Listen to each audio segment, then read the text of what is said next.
ተናስተልኝ ክብራትና ክብራን የዩቲዩብ ቻናል ቤተሰቦች ሰበር ዜና ተሰምቷል። በርከት ያሉ ዓለም አቀፍ ፈጣን ወቅታዊ መረጃዎች ዩቲዩብ ላይ ሲጫኑ ቀድሞ ለእናንተ የማስታወቂያ መልእክት ወይም ኖቲፊኬሽን እንዲደርሷችሁና ሰበር ዜናዎችን በየሰዓታቱ ልዩነት እንድትከታተሉ የዩቲዩብ ቻናሌን ሰብስክራይብ በማድረግ የደወል ምልክቷን መጫን አትዘንጉ።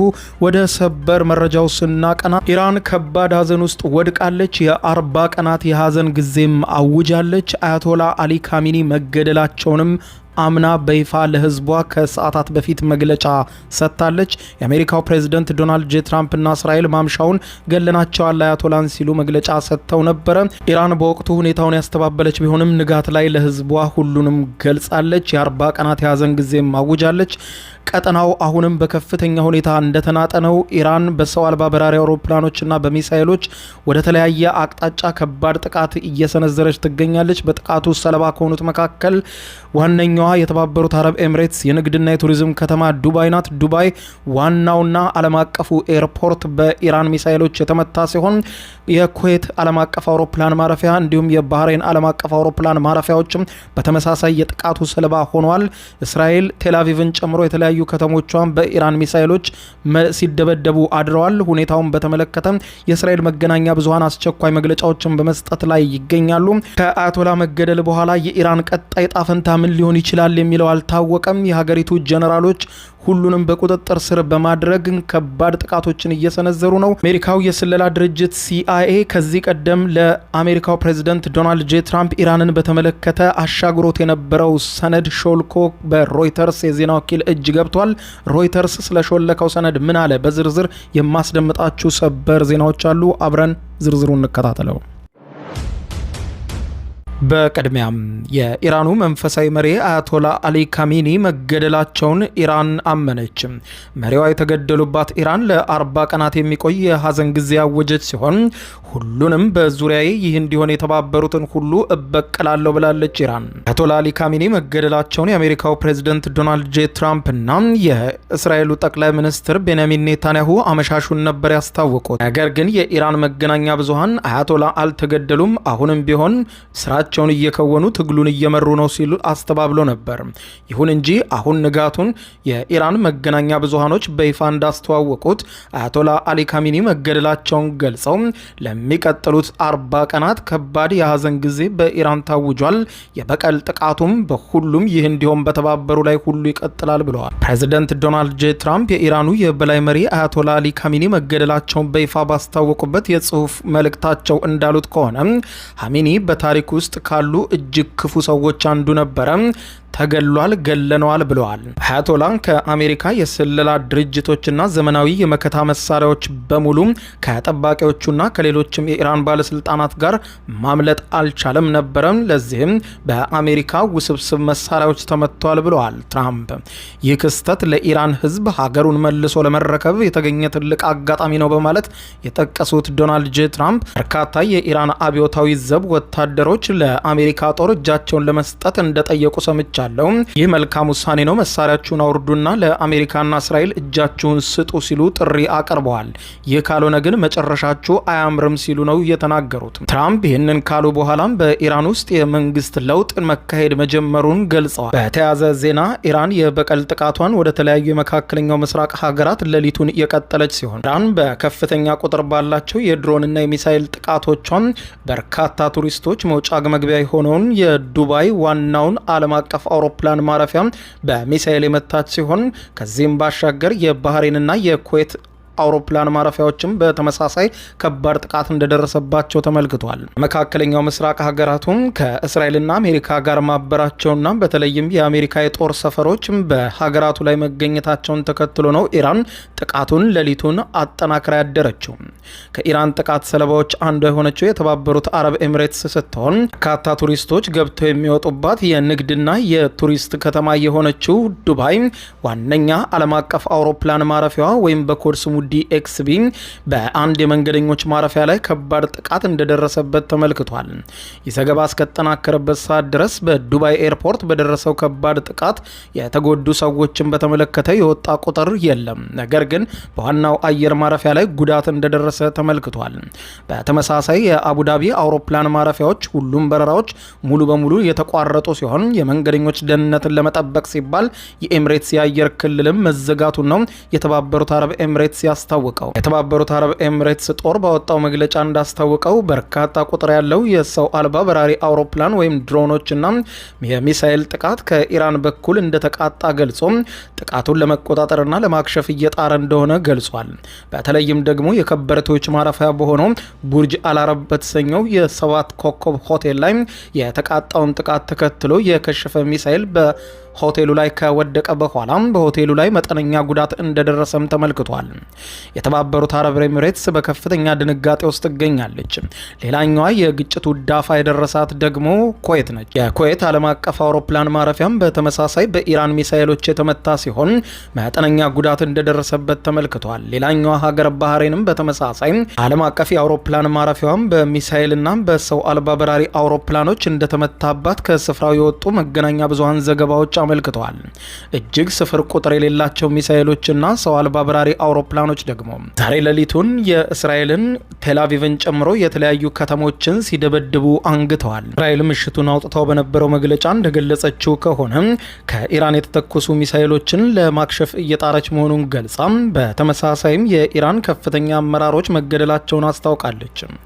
የእስራኤል መከላከያ ሰራዊት አካሄድኩት ባለው ዘመቻ በርካታ የኢራን ከፍተኛ አመራሮችን ገድያለው በማለት ያስታወቀ ሲሆን የኢራን ከፍተኛ መሪ አያቶላ አሊ ካሚኒ የቅርብ አማካሪና የቀድሞ አብዮታዊ ዘብ የባህር ኃይል አዛዥ አሊ ሻምሃኒ እንዲሁም የአብዮታዊ ዘቡ አይአርጂሲ አዛዥ መሐመድ ፓክፑር ይገኙበታል ብለዋል። እስራኤል በአያቶላ አሊ ካሚኒ መኖሪያ ቤት ላይ ብቻ 30 ፈንጂዎችን መጣሏ ነው የተነገረው። ይህ በዚህ እንዳለ አያቶላ አሊ ካሚኒን ለመግደል በተጣሉት ፈንጂዎችም ከአያቶላ አሊ ካሚኒ በተጨማሪ የአያቶላ አሊ ካሚኒ ሴት ልጅና የልጅ ልጆቻቸው መገደላቸውም መገናኛ ብዙሃን ዘግበዋል። በተለምዶ ጦርነት ሲካሄድ የአየር ጥቃቶች የሚያነጣጥሩት ወታደራዊ ሰፈሮች፣ በሚሳኤል ማከማቻዎችና በራዳር ጣቢያዎች ወይም በጦር ጀቶች ላይ ነበረ የሚሉት መገናኛ ብዙሃኖች፣ ነገር ግን ሮይተርስ እንደሚለው ከሆነ አሜሪካና እስራኤል የፈጸሙት ጥቃት የሀገሪቱን የበላይ መሪ አያቶላ አሊ ካሚኒን ጨምሮ የቅርብ የቤተሰብ አባላቶቻቸውን ሕይወትም ሙሉ በሙሉ የቀጠፈ እንዲሆን ተደርጓል ብለዋል። የኢራን መንግስት ሚዲያ ይህንን ዜና በይፋ ማወጁ ጥቃቱ የደረሰውን በከፍተኛ የጥበቃ ዞን ወይም ቪአይፒ ባንከር ላይ ጭምር መሆኑን አመላካች ነው ብሎታል። የዓለም የደህንነት ኤክስፐርቶች ይህንን ክስተት ሲናገሩ ከግድያው ጀርባ ያለውን የአሜሪካና የእስራኤልን የሲአይኤና የሞሳድ እጅግ አስፈሪ የሆነ የስለላ አቅም ሊያሳይ ይችላል ባይ ናቸው።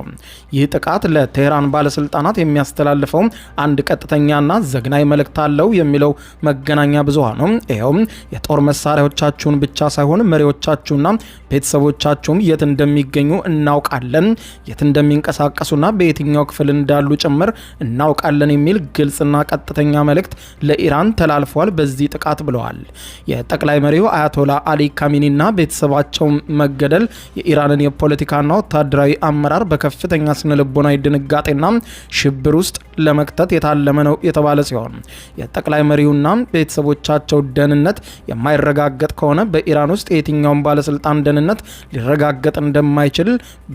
ሊረጋገጥ እንደማይችል አመላካች ነው ያሉት ዘገባዎቹም በዚህም የመላው የአይአርጂሲ ጀነራሎችም ከፍተኛ ድንጋጤ ውስጥ እንደገቡ አመልክቷል። መረጃው የተነገረው በኢራን መገናኛ ብዙሃን በቀጥታ ዘገባዎች። በዚህ እንዳለ ሮይተርስ የዜና ወኪል ያወጣው የሲአይኤ ሚስጥራዊ ሪፖርት በርካታ የዓለም መገናኛ ብዙሃን እንዲቀባበሉት ምክንያት ሆኗል።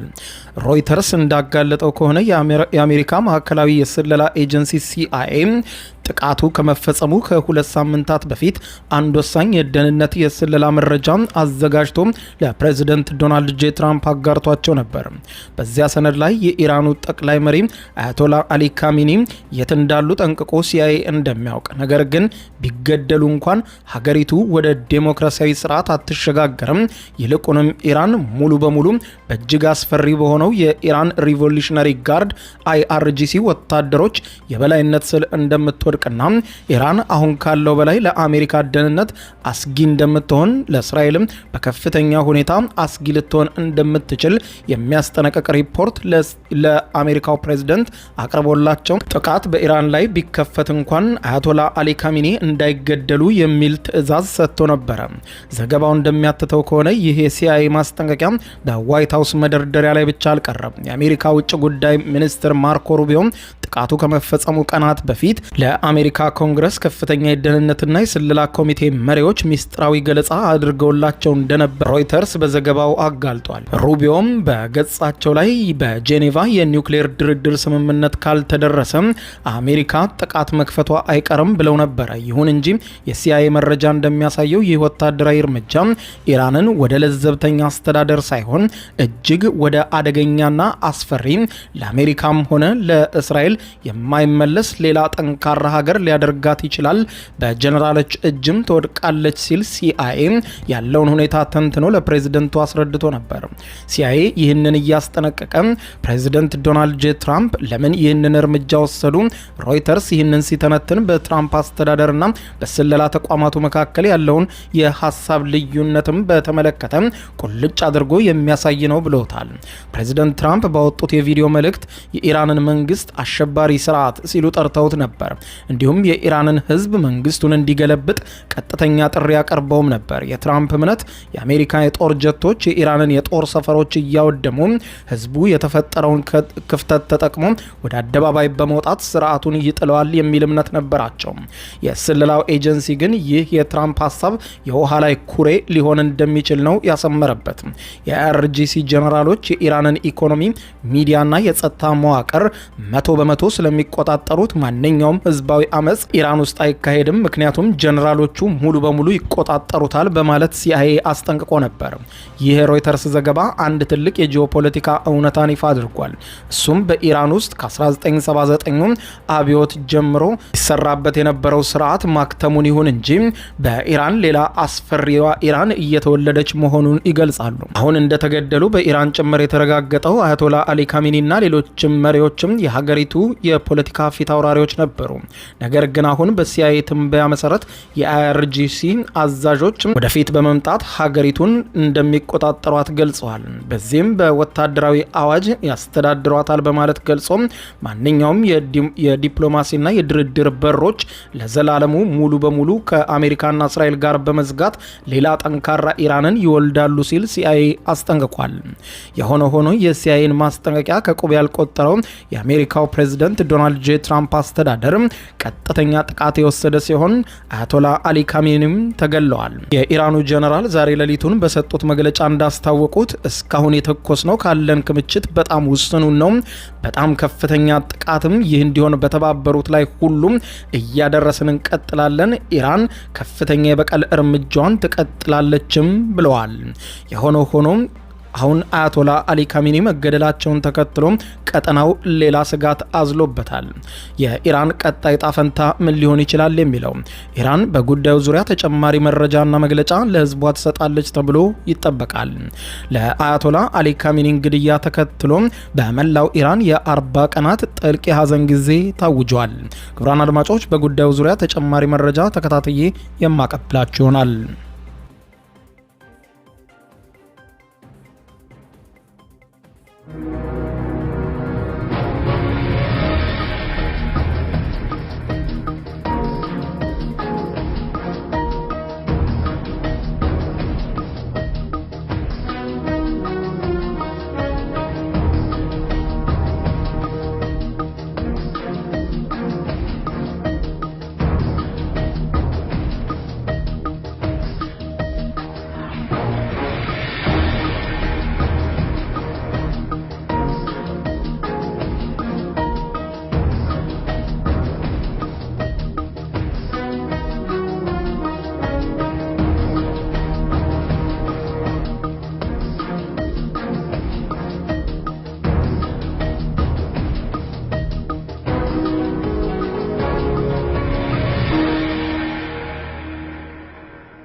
የዩቲዩብ የስኬት ሚስጥሮችን በዝርዝር የያዘው የአቤል ብርሃኑ የወይኗ ልጅ መጽሐፍ ሁለተኛ እትም በገበያ ላይ። ዩቲዩብ ለመጀመር በአጭር ጊዜ ስኬትን ለመቀዳጀት አስበዋል?